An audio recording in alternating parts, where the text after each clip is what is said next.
Beef Wellington isn't just a dish, it's an experience. It's a showstopper, a centerpiece that commands attention. Bring it to the table and you're not just serving dinner, you're making a statement. It speaks of celebration, of skill, and of pure culinary delight. People think it's complicated, a feat reserved for professional chefs. But with care, patience, and the right technique, you can master it at home and impress your friends and family. The story goes it was named for the Duke of Wellington, a tribute to his victory or perhaps his love for beef. But honestly, the French had been wrapping meat in pastry for ages, perfecting the art of savoury pies and elegant meat dishes. What matters is that it's become a British icon, a symbol of culinary excellence and pure indulgence. The finest beef, a tenderloin that melts in your mouth, earthy mushrooms transformed into a rich and savoury duxelle, salty prosciutto adding a layer of flavour and moisture, and buttery pastry creating a golden flaky crust. Each bite is a symphony of textures and tastes, a culinary masterpiece. Making Wellington is a journey, a process of layering flavours and textures. Searing beef to lock in the juices, perfect pastry, expertly wrapped to seal in all the goodness, no soggy bottoms, a testament to your skill and attention to detail. The reward, the moment of truth. Slicing through golden pastry, the satisfying crunch as the knife meets the perfectly cooked crust, to reveal blushing pink beef and rich duxelles, a beautiful contrast of colours and textures. That's culinary magic, a transformation of simple ingredients into something extraordinary. We cook for moments like this, for the joy of creating something beautiful and delicious. Let's get started and create some magic. The heart of Wellington is a centre-cut beef fillet, the star of the show. Don't compromise on quality here. Go to a proper butcher and get a uniform piece for even cooking, ensuring a perfect result. Next, the duxelles. We're using finely chopped chestnut mushrooms. They're cooked down with thyme until dry and intensely savoury, concentrating all those earthy flavours. This layer beautifully seasons the beef. It also protects the pastry from sogginess, which is absolutely crucial. Then Parma ham or prosciutto. It's overlapped to form a salty, savoury blanket, adding depth. It keeps everything tight and adds another layer of flavour, enhancing the overall taste. Finally, all butter puff pastry. The butter creates those crisp, flaky layers we all adore. Don't settle for less than the best. The pastry is your golden crown, so make it count and choose wisely. Each ingredient has a job. Choose the best ingredients, respect the process, and take your time. Now let's cook. Sear the beef in a hot pan with oil.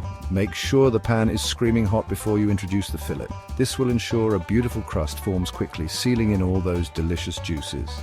Season it well with salt and freshly cracked black pepper. Don't be shy. This is your chance to build flavor from the very beginning, creating a deep brown crust that's both beautiful and delicious.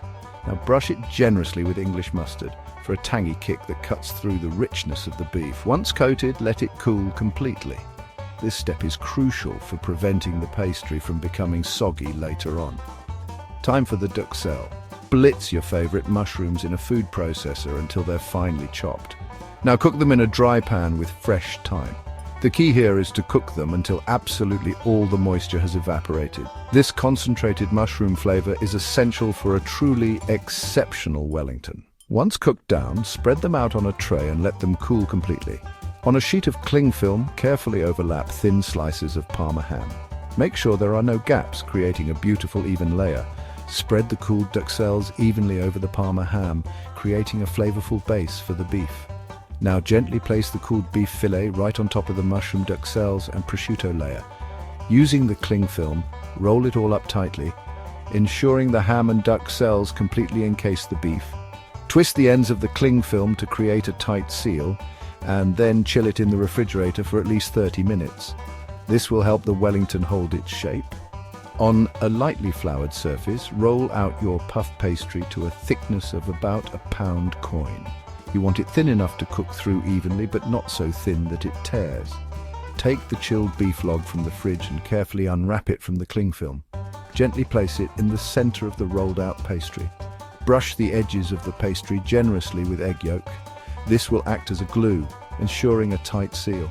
Carefully fold the pastry over the beef, sealing the edges tightly. Press firmly to ensure a good bond.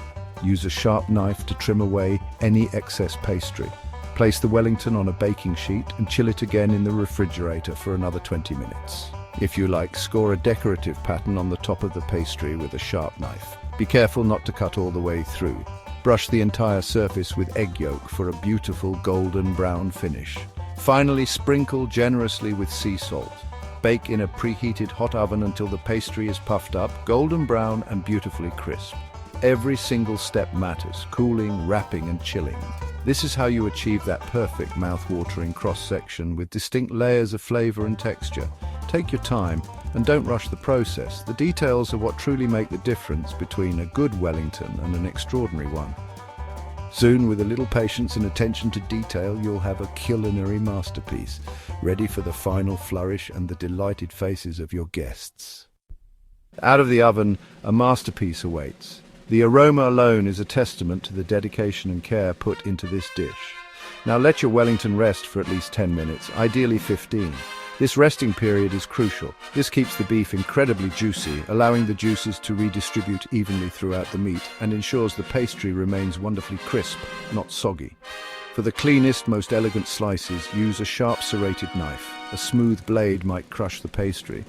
First, trim the ends to reveal the beautiful layers within, then cut generous portions about 1.5 inches thick. Show off that perfect cross-section, a testament to your culinary skills. The golden pastry, the rich, dark duxelles, and the perfectly pink beef. Plate simply. Wellington is the star, so let it shine. Avoid overcrowding the plate. Add a spoonful of silky potato puree, its creamy texture a delightful contrast to the richness of the Wellington. And a delicate drizzle of red wine juice or peppercorn sauce to enhance the beef's flavour. And always serve the sauce beside the Wellington, never over the pastry to preserve its crispness. A few green beans or asparagus spears for freshness, a pop of colour and a touch of vibrancy. Maybe a sprig of thyme for elegance and a subtle herbal note. The plate should look balanced, inviting and utterly irresistible. When your guests' eyes light up with anticipation, you've truly done it. This is more than just a meal, it's an unforgettable culinary experience. Job done, and beautifully so.